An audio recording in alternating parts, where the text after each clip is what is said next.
to be this, that, and you don't have the basic knowledge of hairstyling. Welcome to my channel. My name is Usa Michika. In today's video, I'm going to be talking about hairstyling and hairstylists. I have been a hairstylist for over 10 years and it's been a wonderful experience. I've enjoyed it so far. If you want to be a hairstylist, if you're interested in it, if you know who is interested in it, please like, subscribe, and share.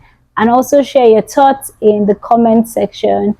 Let's get into today's video. Well, becoming a hairstylist depends on the country and the part of the world where you reside. I reside in Nigeria, and becoming a hairstylist is quite easy here. You don't have to be a licensed cosmetologist. Most people go for the vocational schools where they just go and learn from a salon, maybe empowerment programs, or these days is very common where they attend online classes or online platforms like YouTube, Telegram classes, WhatsApp classes, and you can become a hairstylist and be a braider where you just go to people's residence as a freelancer to make their hair for them, to braid.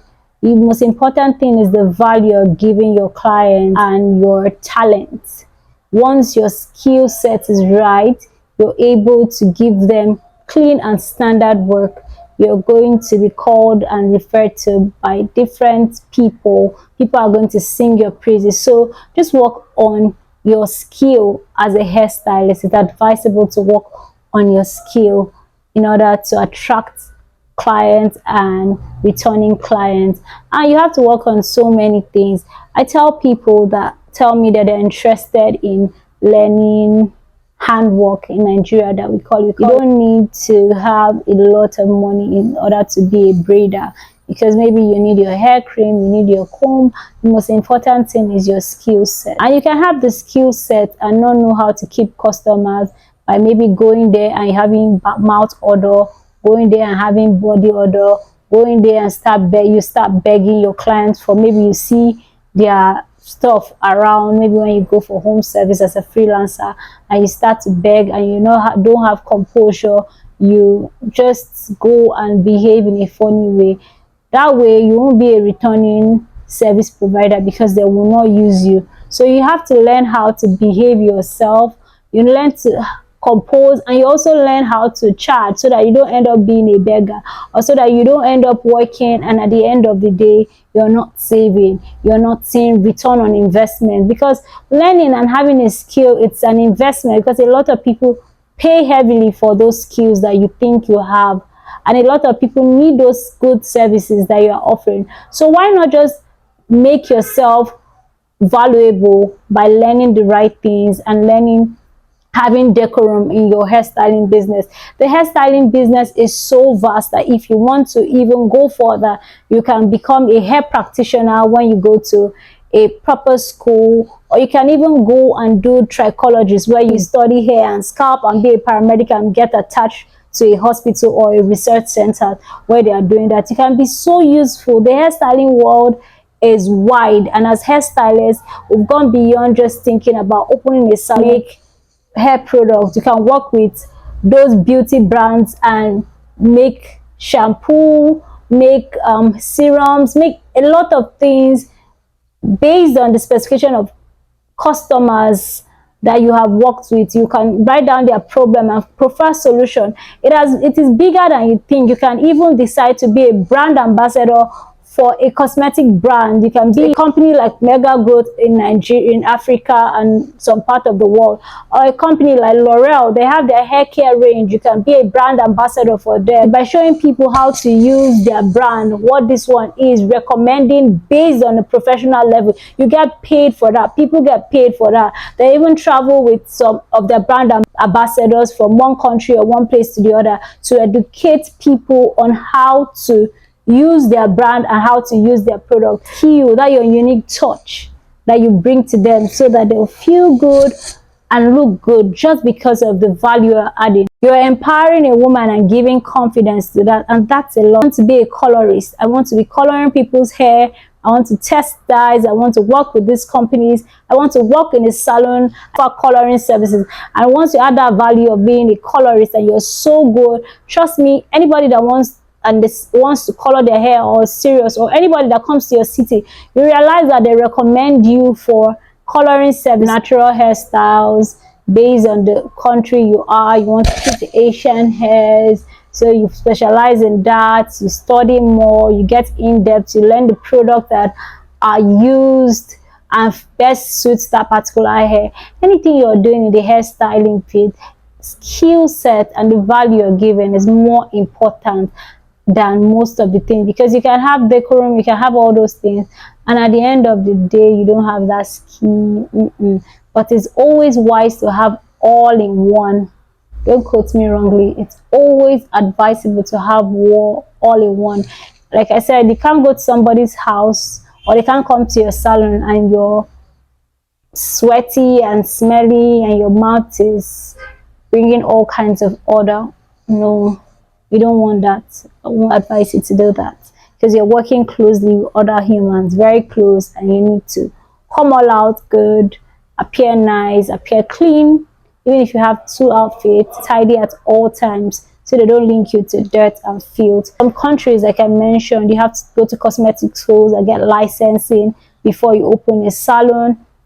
I'm going to also narrow down to what I know. In Nigeria, you don't have to go to cosmetology school to own a salon. You can go for your vocational training and open a salon by getting, you can also get licensing from association and other agency, cutting and barbing services. As a hairstylist, you want to, you know, cut and give those crazy cuts. You want to give those styles that you see ladies doing. People will like to get good haircuts, and if you're very good in that, you're going to see a lot of people will troop into your salon or buzz your phone to call and book appointments with you. Just make sure you put your work out there. Social media is more like a portfolio right now, and it's very good, because back in the day there was no social media to publicize your jobs. You have to create flyers, but now you can just get a camera, good lighting, clean the camera, focus on your work, and you post it online. People see it. You can even pay for sponsored ads now in order to get a wider reach. That you want to go into wigging and styling, where you get to wig, then make wigs for actresses, actors, for movie sets, where you also get to make wigs for customers, and they get to pay you for wigging and styling. You can also get to wig for hair companies, and they get to pay you. They send their hairs to you, you wig it and you style it and package it. You can make money as a hairstylist. You being a wigger and being into wigging and styling, you make a lot of money from there. And frontal installation can be the best in your city. You see that once someone wants to, you know, install frontal, they'll call you. Once they are serious, they're having special events. Some people just like to look good, they'll call you. You can decide to offer sewing. You can decide to offer everything in your salon or as a freelancer. You're not limited to anybody. Runway hairstyling and avant-garde, you can decide to just go into runway and avant-garde, create looks and all, photo shoots and all. You're not limited to anything. Into selling of extensions and creating your brand name. You can have it. A lot of hairstylists these days have their own hair brand. You can reach out to companies in Vietnam, you can reach out to companies in China, in India, and so many other places, and they get to supply you. In Cambodia, they get to supply you hair extensions from the Philippines, and they send it to you. You rebrand and package it, or you go there to source it by yourself. And generally, as a hairstylist, you find out that you hardly sit down, because if you're working in a busy salon, a lot of customers and clients, they have to come in. You're braiding hair, you barely have time to eat. Maybe the food you ate in the morning for breakfast, that is what is going to have to be sustaining you. So you lose a lot of weight if you're not careful. Your health is at stake. Your feet, you're standing, you get back aches sometimes because you're bending to blow dry, or you're bending to wash the customer's hair. You're doing one thing that can be very strenuous, you know, or you're standing, arranging during the photo shoot, running around. It's a lot sometimes. It's interesting because, like I said, you get to meet a lot of people from different walks of life. As a hairstylist, you can decide to be an educator. You can decide to offer hairstyling courses, you can do online courses, partner with Skillshare, you can partner with Coursera, you can partner with so many other things. You can be a teacher and educator on YouTube. You can also do online classes, you can do physical classes. It's a lot if you want to share knowledge, if you're in that field of sharing knowledge, and people will get to appreciate you that way. When it comes to charging for your service or the service provided, in some countries there are fees specified and specific for hourly charge. In other countries they have minimum wage and all. It depends on the country you are in. And most hairstylists charge based on the service they offer. They can put things into consideration: the products they've used, the distance, the hair, the type of style, the type of extension. All those things goes into consideration when you're charging for a price or when you're charging a fee in the hairstyling service. Over the years, we've seen the growth of the hair industry and the beauty industry. There's a lot of money to be made. There's a lot of cash to be made. Don't limit yourself. Just position yourself and be strategic to make the most with the little. You can decide to set up everything. Oh, I want my this thing to be glam, to be this, that, and you don't have the basic knowledge of hairstyling. End of the day, you find out that you're losing money instead of making money. The end result of business is to make profit, and you have to make profit in order to stay in business. If not, you'll be kicked out, and that's not what we want. Hairstyling is manual labor, because you're going to work and you're going to be standing. Your feet is going to hurt you, your back is going to hurt you, your hands are going to hurt you, because you're going to be doing a lot of work standing, braiding. If you're a braider, if you have so much to braid, sometimes you get this ache and pain around your hands, the needles passing, hurting you, the hot comb, the blow dryer, all those hot tools, the risks of them hurting you, sometimes bleach, and so many other factors that comes into this hairstyling services. Enjoy the get rich quick tools.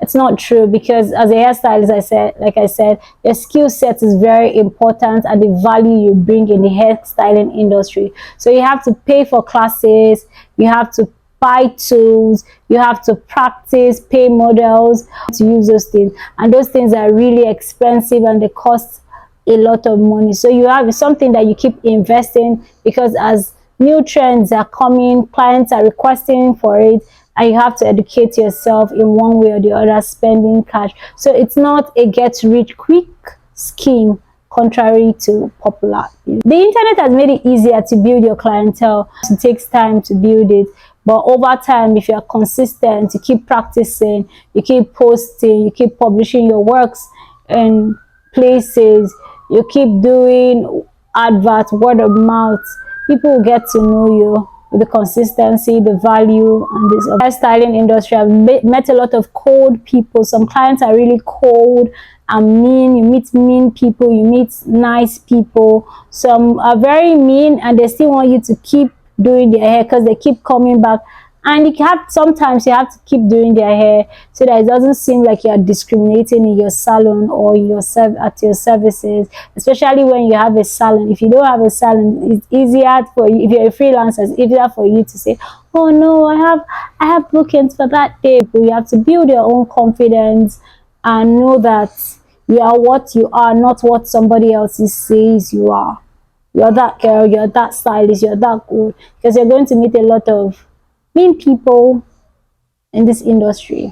As a hairstylist, sometimes you get to do jobs that you're not really happy with the outcome of the service you've done, maybe due to the time constraint or the product you use. They go to the beauty supply store and find out that the product you usually use is not available. So sometimes it affects the end result of the hair. Is time, because sometimes, especially as a bridal hairstylist, you find out that the time is not enough, and when you look at it, you're like, oh, I can do better, I would have done better if there was more time. But yeah, you have to work with time, you have to learn how to work with time. Television and production, and it's something that requires the beauty team to be very fast, and if you're not fast, you won't like the result on screen. So those things affect your work sometimes. Stylist, blah blah blah, it's for illiterates or dropout. That's not true. It's a real profession. Hairstyling is a real profession, and it should be taken seriously.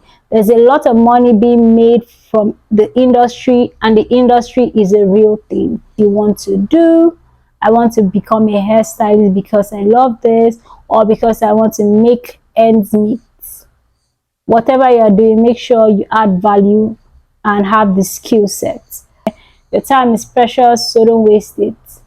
Do your research, wake up your mind, find out the school or classes from people before paying or enrolling, so that you can learn efficiently and get value for your money. Because there's some big salons that don't get to teach you, as well as just an educator who is focused on teaching, because they have the time to also teach you and put you through.